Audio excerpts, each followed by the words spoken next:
کہ ہم قرآن پڑھنے کے وقت اعوذ باللہ کیوں پڑھتے ہیں تعوذ؟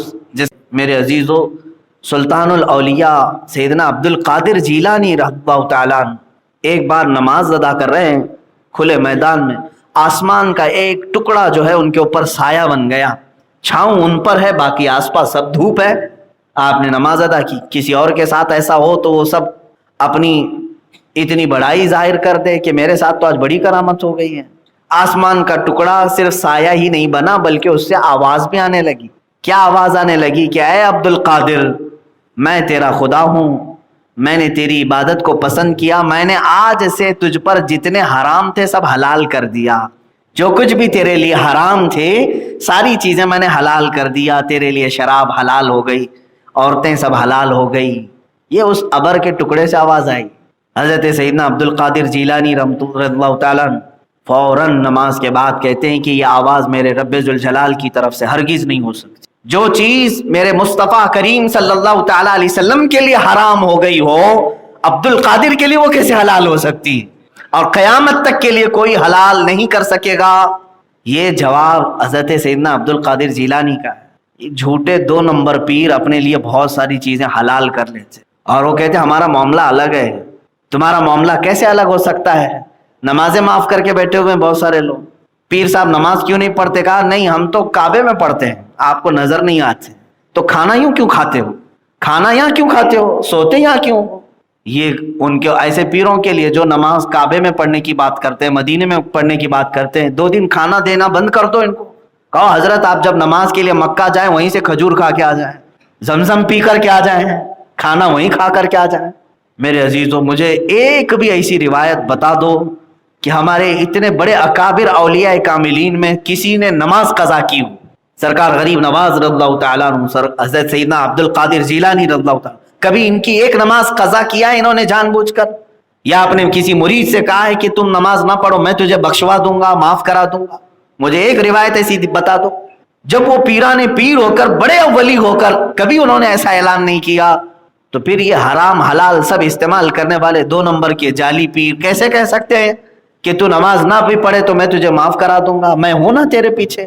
بہت سارے مرید اسی بات میں ہیں، پیر صاحب بخشوا دیں گے۔ کہاں بخشوائیں گے؟ وہ خود جہنم میں جا رہے ہیں اپنے بدعمالیوں کی وجہ سے۔ عزیزان گرامی، حضرت سیدنا عبد القادر جیلانی رضی اللہ تعالیٰ عنہ جب یہ آواز سنتے ہیں تو جواب کیا دیتے ہیں؟ یہ میرے خدا کی ہو ہی نہیں سکتی، میرے رب کی طرف سے نہیں ہو سکتی یہ چیز، یہ تو ابلیس ہے، شیطان ہی ہے جو مجھے بہکانے کی کوشش کر رہا ہے۔ تو وہ بادل کا سایہ جو تھا وہ دھواں بن کے چلا گیا۔ شیطان اتنا بھی کر سکتا ہے، اندازہ کرو، وہ آسمان پر ابر بن کر کے تمہارے اوپر چھاؤں لا سکتا ہے، اس کا مطلب یہی ہوا نا، وہ ہوا ہو گیا، دھواں ہو کر کے ختم ہو گیا۔ اور پھر ابلیس لعین سامنے آیا، کیا پہچان لیا تو نے عبد القادر؟ تو بہت بڑا عالم ہے، بہت بڑا عالم ہے تو، اور تیرے علم نے تجھے آج بچا لیا، اگر تو عالم دین نہیں ہوتا تو میں تجھے گمراہ کر دیتا۔ اب سنو، سرکار عبد القادر جیلانی رضی اللہ تعالیٰ عنہ کہا کہ اے ابلیس لعین، تو دوبارہ مجھے گمراہ کرنا چاہ رہا ہے، میرے علم نے نہیں بچایا، اللہ کے فضل نے بچایا۔ وہی رب تعالیٰ فرماتا وَلَوْلَا فَضْلُ اللَّهِ عَلَيْكُمْ وَرَحْمَتُهُ لَاتَّبَعْتُمُ الشَّيْطَانَ، اگر اللہ کا فضل اور اس کی رحمت تمہارے ساتھ نہ ہو تو تم تو شیطان کے پیچھے لگ جاؤ گے۔ یہ اللہ کا فضل ہے جو ہمیں بچایا ہوا ہے۔ اسی لیے میں نے اعوذ باللہ من الشیطان الرجیم کی تفسیر میں یہ عرض کیا تھا شروع میں، مفسر شہیر حضرت حکیم الامت احمد یار خان نعیمی رحمۃ اللہ تعالی علیہ نے بھی اس کو بیان فرمایا کہ ہم قرآن پڑھنے کے وقت اعوذ باللہ کیوں پڑھتے ہیں؟ تعوذ، جس کا مطلب ہوتا ہے نا، میں پناہ مانگتا ہوں، اے اللہ تیری پناہ مانگتا ہوں، کس سے؟ شیطان مردود سے۔ ہم ہمیشہ پناہ مانگیں۔ اور آپ تو یہ سوچتے ہوں گے کہ صرف قرآن پڑھنے کے وقت تعوذ پڑھنا چاہیے، بلکہ ہمارے بزرگوں نے بہت ساری زندگی میں عملیات بھی بتائے ہیں کہ تعوذ پڑھو آپ۔ جب آپ کو گناہوں کی خواہش ہونے لگ جائے اور اپنے آپ کو کنٹرول میں نہیں لا پا رہے ہو تو اعوذ باللہ کی کثرت شروع کر دو۔ اعوذ باللہ من الشیطان الرجیم، اعوذ باللہ من الشیطان الرجیم، زیادہ سے زیادہ پڑھنے لگ جاؤ۔ اعلیٰ حضرت فاضل بریلوی رحمۃ اللہ تعالیٰ علیہ خود فرماتے ہیں کہ میں سب سے زیادہ تعوذ پڑھتا ہوں۔ غصے سے بھی بچو گے، بہت ساری ایسی خرافات جو تمہاری نیکیوں کو تباہ کرتی ہیں ان سے بھی بچو گے، کیونکہ یہ سب شیطان کے عملے ہیں۔ اور جو تعوذ پڑھا، اعوذ باللہ پڑھا، اس کے ساتھ ہوگا کیا؟ مثال کے طور پر میں آپ کو بتاؤں کہ آپ اللہ سے ڈائریکٹ پناہ مانگ رہے ہیں، اللہ کی بارگاہ میں ڈائریکٹ پناہ مانگ رہے ہیں کہ اللہ تو خود بچا لے مجھ کو، تو خود بچا لے۔ اس کو انہوں نے ایک مثال سے، مفسر شہیر نے ایک مثال سے یوں بیان کیا، کبھی آپ نے اپنے کسی ساتھی کے بڑے گھر یا وزٹ کیا، کبھی ملاقات کے لیے، یا چلیں کسی ایسے کے گھر جانا تھا جس کے گھر کے چوکھٹ کے باہر کتا بیٹھا رہتا ہے، پالا ہوا ہو یا پھر ایسے ہی روٹی ڈالنے پر بھی پل گیا ہوا ہو۔ آپ دیکھے ہوں گے، آپ اپنے قریبی عزیز کے گھر جا رہے ہیں اور گھر کے قریب پہنچے ہیں، دروازے کے پاس کتا بیٹھا ہوا ہے، بھونک رہا ہے، آنے نہیں دیتا۔ آپ نے بچنے کی بہت کوشش کی، کبھی ادھر سے کبھی ادھر سے، لیکن کتا بڑا ڈینجر ہے، وہ وہاں بھونکنے لگ جاتا ہے۔ پھر آپ کیا کریں گے؟ لکڑی بھی اٹھائے، پتھر بھی اٹھائے، لیکن وہ طاقتور تھا، کسی اور جگہ سے حملہ کر دیتا۔ تو آپ نے آواز لگائی اپنے دوست کو ہی، کہا کہ بھائی باہر آ جاؤ ذرا، تم اپنے کتے کو سنبھالو، مجھے اندر آنے نہیں دے رہا ہے۔ تو یہ ایک دنیا کی مثال ہے تقریب فہم کے لیے۔ وہ آیا، کتا اسے جانتا ہے، کتے سے اس نے تم کو الگ کر دیا اور دروازہ کھلا، اندر چلے گئے۔ تو یہ تو ایک دنیاوی ایک تقریب فہم کے لیے بتایا گیا، بلا تشبیہ بلا تمثیل۔ اللہ کی بارگاہ میں ہم نہ کوئی مثال دے سکتے نہ کوئی تشبیہ۔ مفسر شہیر احمد یار خان نعیمی رحمۃ اللہ علیہ فرماتے ہیں، شیطان ایک ایسا کتا ہے جو چھوڑا گیا ہے، وہ مردود ہے، اللہ سے اس نے چیلنج کیا اور اس کے راستے پر آنے والوں کے لیے بہکانے کے لیے اس کے راستے پر بیٹھنے کا وعدہ کیا ہے، لَأَقْعُدَنَّ لَهُمْ صِرَاطَكَ الْمُسْتَقِيمَ، میں تیرے سیدھے راستے پر بیٹھ جاؤں گا، اور جو اس راستے سے گزرے گا، کبھی اس کے سامنے سے، کبھی پیچھے سے، کبھی دائیں سے، کبھی بائیں سے، میں آ کر اسے بہکاؤں گا۔ یہ 8ویں پارے میں آیت ہے، شیطان نے اللہ سے یوں کہا ہے۔ تو آپ ظاہر سی بات ہے اس کے دربار تک پہنچنے میں یہی کتا حاوی ہو جاتا ہے، حائل ہو جاتا ہے، درمیان میں آتا ہے۔ کیا کریں ہم اس سے، کیسے بچیں؟ تو اسی لیے حکم ہوا میرے آقا صلی اللہ تعالیٰ علیہ وسلم کا کہ تم اپنے طریقے سے جتنی بھی کوششیں کرو گے اس سے بچنے کی، یہ کسی نہ کسی راستے سے پھر آ جائے گا، تو ڈائریکٹ اس کے مالک سے کہو جو اس نے اس کو بھی پیدا کیا، اعوذ باللہ، میں اللہ کی پناہ مانگتا ہوں، اے اللہ میں تیرے بارگاہ میں التجا کرتا ہوں کہ اس ابلیس سے لعین کے شرارتوں سے تو مجھے بچا لے۔ اور اللہ جس کی حفاظت پہ آ جائے پھر شیطان کا داؤ اس پر نہیں چل سکے گا۔ یہی قرآن میں بھی اللہ فرما رہا ہے وَلَوْلَا فَضْلُ اللَّهِ عَلَيْكُمْ وَرَحْمَتُهُ لَاتَّبَعْتُمُ الشَّيْطَانَ، اگر اللہ کا فضل اور اس کی رحمت تمہارے ساتھ نہ ہوتی تو تم تو شیطان کے پیچھے لگ جاتے۔ اے میرے عزیزو، یہاں پر یہ فخر کی بھی بات ہے، گرو کی بات ہے کہ آج تم اسلام میں ہو اور اہل سنت و جماعت میں ہو، اللہ نے اپنی اور اپنے حبیب اور محبوبوں کی محبت تمہارے سینے میں رکھا، یا اللہ کا فضل اور اس کی رحمت نہیں ہے تو اور کیا ہے؟ اللہ تعالیٰ نے تمہارے ساتھ فضل کا معاملہ کیا، تمہارے ساتھ رحمت کا معاملہ کیا، ورنہ تم بھی شیطان کے پیچھے لگے رہتے۔ جو لوگ شیطان کے پیچھے اس کے راستوں پر آج ہیں، اس کا مطلب ہے وہ فضل خدا سے محروم ہیں، رحمت الہی سے محروم ہیں، انہیں اللہ کا فضل اور اس کی رحمت نہیں ملی، جو شیطان کے پیچھے لگ گئے۔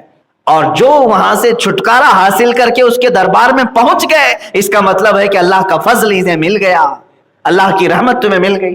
آپ یہ سوچتے ہوں گے نا، بار بار تو یہ ہم نے تقریروں میں سنا ہے، اللہ کا فضل، اللہ کی رحمت، ہوتی کیا ہے یہ؟ اس کو فیل کیسے کریں گے؟ میرے عزیزوں، یہاں مسجد میں بیٹھ کر فیل کرو، محسوس کرو، یہ جو تم اب تک بیٹھے ہوئے ہو یہ اللہ کا فضل ہی ہے جو تمہیں بٹھایا، اس کی رحمت ہی ہے۔ قرآن کہہ رہا ہے اگر تمہارے ساتھ وہ فضل اور رحمت کا معاملہ نہ کرے تو تم شیطان کے پیچھے لگ جاؤ، وہ تمہیں یوں بھگا لے جائے گا۔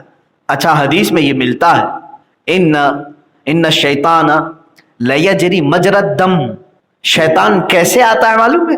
تمہارے جسم میں اتنی تیز دوڑتا ہے جیسے خون دوڑتا ہے، خون کی بھی رفتار اتنی نہیں ہوگی جتنا شیطان تمہارے جسم میں ہلچل کرتا ہے۔ اب نماز کے لیے آپ آتے ہیں تب بھی تمہارے درمیان آتا ہے، یہاں تک بھی کوشش کرتا ہے بہکانے۔ اور جیسے ہم کو ناف پہ ہاتھ باندھنے کا حکم ہے نا، اللہ اکبر کہہ کے ہم ناف پہ ہاتھ باندھ لیتے ہیں نا، دونوں رکعت باندھتے ہیں۔ اس کی حکمت میں بعض علماء نے یہ لکھا ہے کہ شیطان ناف کے راستے سے اندر داخل ہو کر کے اس کے دل میں وسوسے پیدا کرتا ہے۔ تم اپنی ناف پر ہاتھ رکھ لو، اللہ اکبر، تحریمہ کا ہاتھ، تاکہ اس کی شرارتیں تمہارے جسم کے اندر نہ جائیں۔ یہ ایک تعویل ہے، علماء اکرام نے اس کی بیان فرمائے، واللہ ورنہ ہاتھ ہم کیوں باندھتے ہیں، کیوں نہیں، اس کی حکمت جاننا ہمارے لیے ضروری نہیں، میرے نبی نے کیا، بس یہ کافی ہے۔ بعض علماء نے حکمتیں بیان کی. دوسری بات، صفوں کو پر کرنے کا حکم دیا گیا. سوشل ڈسٹینس والے آج اس کو سن سکتے ہیں. اللہ کے نبی صلی اللہ تعالیٰ علیہ وسلم جب نماز کے لیے کھڑے ہوتے، حیرت کی بات ہے آج میرے آقا کے فرامین کو پیچھے ڈال دیا گیا. ارے کورونا کی امامت چل رہی ہے، کورونا کی جماعت چل رہی ہے، میرے نبی کی امامت اور میرے نبی کی جماعت کہاں ہے؟ پھر بھی اللہ کا فضل ہے جو ہم بچے ہوئے ہیں. سوشل ڈسٹینس کے نام پر ایک اس طرح کا، یہ دنگائی لوگ ہیں، یہ اپنے مطلب کے. میں آج یہ کورونا کو صرف اتنا ہی سمجھ رہا ہوں، یہ ہفتہ وصولی والے جس طرح گنڈوں کے پاس ایک کوئی چیز ہوتی تھی، ویسے ہی ان کے پاس، گورنمنٹ کے پاس ایک کورونا نام کی چیز آ گئی ہے. بس فرق کچھ بھی نہیں، یہ لیگل گنڈے ہیں، وہ انلیگل گنڈے ہوتے تھے. بس یہ جہاں تمہیں ٹارگٹ کرنا ہو، کورونا ہے، یہ کراؤڈ الاؤڈ نہیں ہے. باقی چاہے تم 50,000 کی ریلی کر لو، الیکشن کر لو، سب چلے گا. تو یہ وہی ہفتہ وصولی والا جو سسٹم ہوتا تھا. یا پھر یوں سمجھ لیں کہ کچھ لوگ تمہارے گھروں کو اگر ختم کرنا چاہیں تو تمہیں انلیگل بتا بھی سکتے ہیں. ایک بار پولیس پکڑ لے تو تمہاری گاڑی میں لائسنس سے لے کر اس کے ٹائر، اس کے پیٹرول، اس کے دھواں، پالیوشن، سب چیزوں کو دکھانا جتنا دکھاتے جاؤ کچھ نہ کچھ ملتا جاتا ہے. تو جسے ٹارگٹ کرنا ہے 150 کے لیے، اس کے پاس کوئی نہ کوئی چیز مل جاتی. اسی طرح سے کورونا کو آج یوز کیا جا رہا ہے. خیر، سوشل ڈسٹینس کی بات آئی، میں یہاں کیوں کہہ رہا تھا، وہ بات یہ ہے کہ اللہ کے نبی صلی اللہ تعالیٰ علیہ وسلم جب امامت کے لیے کھڑے ہوتے تو آپ پیچھے مڑ کر کے صفوں کو دیکھتے اور ارشاد فرماتے، استووا صفوفکم، سووا صفوفکم. بہت سارے اماموں نے یہ کہنا بھی چھوڑ دیا، یہ سنت ہے، رسول پاک صلی اللہ تعالیٰ علیہ وسلم کی سنت ہے. شروع میں بعض لوگوں نے مجھ سے یہ سوال کیا تھا کہ آپ نماز پڑھانے سے پہلے کیا بولتے ہیں، اور ہم نے کبھی یہ اس طرح سے نہیں دیکھا، آپ کیوں الگ سے کوئی نئی نماز پڑھا رہے ہیں؟ نہیں میرے عزیز، کچھ بھولی ہوئی سنتوں کو زندہ کرنا چاہ رہے ہیں. رسول کریم صلی اللہ تعالیٰ علیہ وسلم کی عظیم سنت مبارکہ تھی، صفوں کو درست کرتے. جب تک صفیں درست نہیں ہوتی نماز قائم نہیں کرتے. الگ الگ الفاظ ہیں حدیث پاک میں. تراسو، حضور فرماتے کندھے سے کندھا ملا لو. وسد الخلل، فرماتے کہ خلل، بیچ میں جو گیپ ہے اس کو پورا کر دو، تھوڑا سا بھی گیپ مت رکھو. نبی فرما رہے ہیں سد الخلل، عربی کا لفظ ہے، آپ دیکھ لیں کہیں پر بھی ڈکشنری میں، جس کا مطلب ہوتا ہے چھوٹے سے بھی گیپ کو پورا کرو. اور تم اس نبی کے فرمان کو پلٹ کر کہہ رہے ہو سوشل ڈسٹینس، دور ہو جاؤ، ٹچ نہ کرو ایک دوسرے کو. تو شریعت کس کی ہے؟ اللہ کے رسول صلی اللہ تعالیٰ علیہ وسلم. میرے آقا صلی اللہ تعالیٰ علیہ وسلم کیا وہ حکیم نہیں تھے؟ حضور اکرم صلی اللہ تعالیٰ علیہ وسلم کو یہ بات نہیں معلوم تھی کہ کسی دوسرے کے کندھے کو ٹچ کرنے سے بیماری آ سکتی ہے معاذ اللہ؟ کیا تم ان سے بھی بڑے حکیم ہو رسول پاک صلی اللہ علیہ وسلم سے؟ میرے عزیز، جس کو کرنا ہے وہ کرے، جس کو کرنا ہے وہ کرے. لیکن جہاں تک میری بات ہے، مجھ سے اگر پوچھو گے، میں اس چیز کا قائل نہیں ہوں. میں اگر جماعت میں کھڑا رہوں، مجھ سے اگر کوئی ٹچ نہیں ہونا چاہتا ہے وہ جائے دور، لیکن میں اس کی دعوت ہرگز نہیں دوں گا، اس لیے کہ میرے نبی نے خلل پورا کرنے کا حکم دیا ہے. اب سنو، کیوں خلل پورا کرو، یہ گیپ کیوں بھرو، یہ گیپ کو کیوں کمپلیٹ کرو؟ کیوں کہا گیا ہے کہ صفوں کے درمیان کوئی جگہ خالی نہیں ہونی چاہیے؟ رسول کریم صلی اللہ تعالیٰ علیہ وسلم کی دوسری حدیث ہے جس میں فرمایا، اگر تم نے صف کے درمیان فرجا کہتے ہیں کشادگی رکھی، گیپ رکھا، تو فرمایا گیا کہ اس جگہ شیطان آ جائے گا جو دونوں کے دلوں میں وسوسہ پیدا کرے گا، ادھر بھی اور ادھر بھی، اور دونوں کی نمازوں کو خراب کرے گا. میرے عزیزو، یہ اسلام ہی ہے جو تمہیں کندھے سے کندھا لگانے کا بھی حکم دیتا ہے اور دل سے دل ملانے کا بھی حکم دیتا ہے. آپ ہرگز یہ نہ سمجھیں کہ میرے بغل میں کھڑے ہونے والا کوئی غریب ہے، مجھ سے ٹچ کیسے ہو رہا ہے. نہیں، ہم نے اسلام کو دیکھا ہے کہ جہاں صدیق اکبر کھڑے ہوتے ہیں ان کے بغل میں بلال حبشی بھی کھڑے ہو جاتے ہیں. غلام اور امیر المومنین ایک ساتھ صف میں کھڑے ہو گئے ہیں. اسی لیے مشہور شاعر نے یہ کہا تھا، آ گیا عین لڑائی میں گر وقت نماز، قبلہ روحوں کے زمین بوس ہوئی قوم حجاز. ایک ہی صف میں کھڑے ہو گئے محمود و ایاز، نہ کوئی بندہ رہا نہ کوئی بندہ نواز. آج وہ تاریخ الٹ دی گئی ہے، یہاں بندہ الگ ہو گیا ہے، بندہ نواز الگ. بندہ نواز تو کوئی ہوگا بھی نہیں آج، لیکن بس یہ ہے کہ بعض لوگوں کو ایسا لگتا ہے کہ یہاں سے کورونا آ جائے گا. اپنے آپ کو سیکیور کرنے کے لیے کیا کیا حربے وہ اپنا رہے ہیں. اچھا میرے پاس کچھ لوگوں کی ڈیٹیلز ہیں، میں مذاق نہیں کرنا چاہتا لیکن افسوس ہے مجھے، جو لوگ بہت زیادہ خوفزدہ تھے اس میں، اور سینیٹائزر سے انہوں نے صرف ہاتھ نہیں، میرے خیال سے پورا جسم بھی دھو لیا ہوگا تقریباً.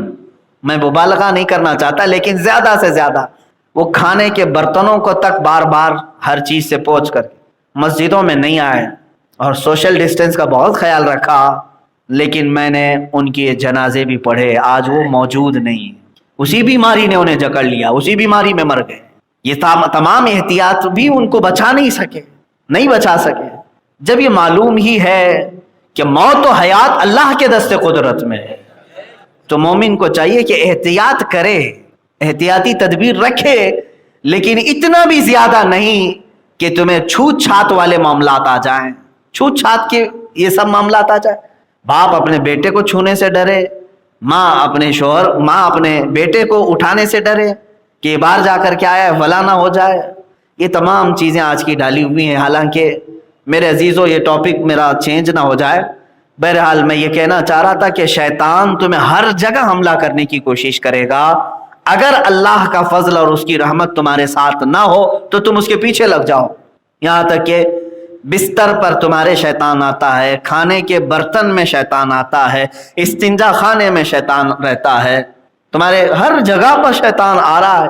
اگر اللہ تمہاری حفاظت نہ کرے، فضل اس کا نہ ہو، تو پھر تم شیطان کے پیچھے لگ جاؤ. کھانے میں شامل ہوتا ہے، بستر میں شامل ہوتا ہے. اسی لیے فرمائے گا نا، جب بھی تم بستر بچھاؤ سونے کے لیے اس کو 3 مرتبہ جھاڑو، اعوذ باللہ من الشیطان الرجیم اور بسم اللہ الرحمن الرحیم پڑھ کر کے بستر پر لیٹو، ورنہ پوری رات شیطان تمہارے ساتھ رہے گا، کھیلے گا، برے برے خیالات لائے گا. نفس امارہ جو شرارتیں کرتا ہے، شیطان بستر پر ہوتا ہے، سینے پر سوار ہوتا ہے، گندے وسوسے ڈالتا ہے. اور اسی لیے دیکھیں آپ بیت الخلاء میں ٹوائلٹ میں جانے کے وقت بھی آپ کو کیا سکھایا گیا؟ اللہم انی اعوذ بک من الخبث والخبائث. یہ شیطانی ہے، خبث اور خبائث. اے اللہ میں تیری پناہ مانگتا ہوں خبیث شیطانوں سے، مرد ہوں یا عورتیں، دونوں قسم کی وہاں پر ہوتی ہیں. عورت جا رہی ہے تو اسے مرد شیطان بہکاتا ہے، مرد اندر جا رہا ہے تو اسے خبیثائیں، عورت جو شیطان ہے اس کی شرمگاہ سے کھیلتے ہیں. ایک صحابی رسول کا تو اس بات میں انتقال ہو گیا. تبھی تو میرے آقا صلی اللہ علیہ وسلم نے تعلیم دی کہ جو بھی جائے بیت الخلاء میں ٹوائلٹ میں پڑھ کر کے جائے. شیطان کہاں نہیں چھوڑے گا تمہیں، ہر جگہ. اسی لیے حکم یہ بھی ہے کہ جب تم کھانا کا لقمہ اٹھاؤ تو بسم اللہ پڑھ لو، ورنہ تمہارے لقمے کے ساتھ شیطان اندر ہوگا، وہ تمہارے کھانے کا جو نور ہے، جو رزق کی برکت ہے، وہ چھین لے گا. اور اگر بھول بھی گئے شروع میں بسم اللہ، تب بھی میرے آقا نے فرمایا جس وقت یاد آئے آخری لقمہ بھی تمہارا اگر بچہ ہو تو بسم اللہ پڑھ لو. بسم اللہ فی اولی و آخری پڑھ لینا. یہ بسم اللہ بتائے گا، بسم اللہ فی اولی و آخری. تو حضور صلی اللہ علیہ وسلم نے فرمایا جو شروع سے وہ شامل تھا وہ سب الٹ دے گا، اس کو نفع کچھ نہیں ہوگا تمہارے کھانے سے. تو تمہیں تو بچایا ہے اللہ کے نبی صلی اللہ علیہ وسلم نے ہر جگہ پر. تو اس سے اندازہ کرو کہ شیطان سے تمہاری جنگ کہاں کہاں ہے. اگر اللہ کا فضل تمہارے ساتھ نہ ہو تو پھر شیطان کے پیچھے لگ جاتے ہیں. اب بھی ہمارے بہت سارے لوگوں کے ساتھ یہ معاملات ہو گئے ہیں کہ شیطان ان پر غالب آ جاتا ہے. اسی وجہ سے وہ دربار الہی کو چھوڑ کر اس کی پیروکاری میں لگ جاتے ہیں. ابلیس لعین انہیں اذان سے دور لے کر کے چلا گیا. بعض لوگوں کو ہم نے دیکھا ہے کہ رات بھر جاگتے رہے، اذان کی آواز قریب آئی کہ سونے کے لیے چلے گئے، کیونکہ یہ شیطان بھاگتا ہے اذان کی آواز سن کر، وہ اپنے ساتھ لے گیا. ایسا جو اذان کو منہ پھیر کر کے جو بھاگ رہے ہیں، جا رہے ہیں، تو وہ یہ بات بھی یاد رکھ لیں کہ وہ اللہ کے فضل سے محروم ہو گئے. اللہ کا اگر فضل ان کے ساتھ ہوتا تو اس کے ساتھ نہ جاتے بلکہ اللہ کے گھر آتے. اس کا دوسرا ایک رخ یہ بھی یاد رکھ لیں، اللہ کا فضل ان کے ساتھ نہیں ہے اور اللہ کی رحمت سے وہ محروم ہیں، اس کی وجہ سے دور ہو گئے. اور یہ بھی دیکھنے کو ملا بہت دور سے کچھ لوگ آ گئے اور قریب میں رہنے والے اندر نہیں آ سکے. مسجد کی دیوار سے ٹیک لگا کر کے بیٹھا ہوا آدمی اندر داخل نہیں ہو سکا، اس لیے کہ اللہ کی رحمت سے وہ محروم، اللہ نے اسے اپنی رحمت سے دور رکھا ہے. یہ قرآن کی آیت میں پڑھ رہا ہوں. اور کچھ بہت دور سے چل کر کے آیا، اس لیے کہ اللہ کا فضل اس کے ساتھ تھا جو اسے یہاں تک پہنچایا. عزیزان گرامی، اسی لیے مسجد میں آنے کے وقت، مسجد میں جانے کے وقت بھی یہی سوال کرنے کا حکم دیا گیا نا. جب مسجد سے باہر جاتے ہیں تو آپ اللہ سے کیا سوال کرتے ہیں؟ اللہم انی اسألک من فضلک و رحمتک، اے اللہ میں تجھ سے سوال کرتا ہوں تیرے فضل کا اور تیری رحمت کا. کیونکہ اب باہر جانے کے بعد پھر ڈینجرس سچویشن شروع ہوتی ہے کہ شیطان ہر قدم پر میرے ساتھ آئے گا. یہی دو چیزوں کا ذکر اس آیت میں بھی آیا ہے، اللہ کا فضل اور اس کی رحمت. اگر تمہارے ساتھ نہ ہو تو تم شیطان کے پیچھے پیچھے چلو گے. اور ہم کو مسجد سے نکلنے کے وقت دعا بھی کیا سکھائی گئی؟ یہی مانگو کہ اللہ میں تیرا فضل اور تیری رحمت کا سوال کرتا ہوں، باہر بھی جاؤں تو اپنا فضل میرے ساتھ رکھ. اور جس کی یہ دعا قبول ہو گئی انشاءاللہ العزیزو موت تک شیطان کے حربوں سے محفوظ رہے گا. میرے عزیزو بچوں کو تک شیطان مارتا ہے، یہ بھی حدیث پاک. مغرب کا وقت ہو جائے تو بچوں کو اندر لے لو، حدیث رسول ہے. اس لیے کہ شیطان اپنی پوری فوج کو لے کر کے نکلتا ہے اور جو بچے قریب آتے جاتے ہیں ان کو اسے تھپڑ لگاتے ہوئے چلا جاتا ہے، یعنی ہاتھ مارتے ہوئے جاتا ہے. اور جس بچے کو وہ ہاتھ مارتا ہے چاہے وہ سر پہ مارے جسم پر مارے، اس کو دو اثرات شروع ہوتے ہیں. ایک یا تو ضدی پن یا پھر شرارت شروع کر دیتا ہے. شرارت وہ بھی آؤٹ آف لیول، بعض بچوں کی شرارت ہو جاتی ہے لیول سے بڑھ کر، چھوٹی موٹی شرارتیں تو سب کی ہوتی ہیں. ضدی پن آتا ہے، شرارتیں زیادہ ہو جاتی ہیں. یا پھر تھوڑا سا بچہ سمجھدار ہے تو اس کے ذہن میں خرافات آ جاتی ہیں، جو بڑے لوگ نہیں کرتے وہ بچہ کرنے لگ جاتا ہے، غلیظ حرکتیں کرنے لگ جاتا ہے. یہ شیطان کا مس ہے، یعنی اس کا تماچا ہے یا اس کا جھاپڑ سمجھ لو، تھپڑ سمجھ لو جو لگ جاتا ہے.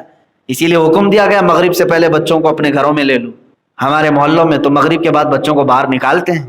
انگلینڈ میں آج بھی، انگلینڈ برطانیہ میں آج بھی پولیس ڈپارٹمنٹ کی طرف سے کہا گیا ہے کہ جو نابالغ بچے ہیں وہ مغرب کے بعد باہر نہ دکھائی دیں.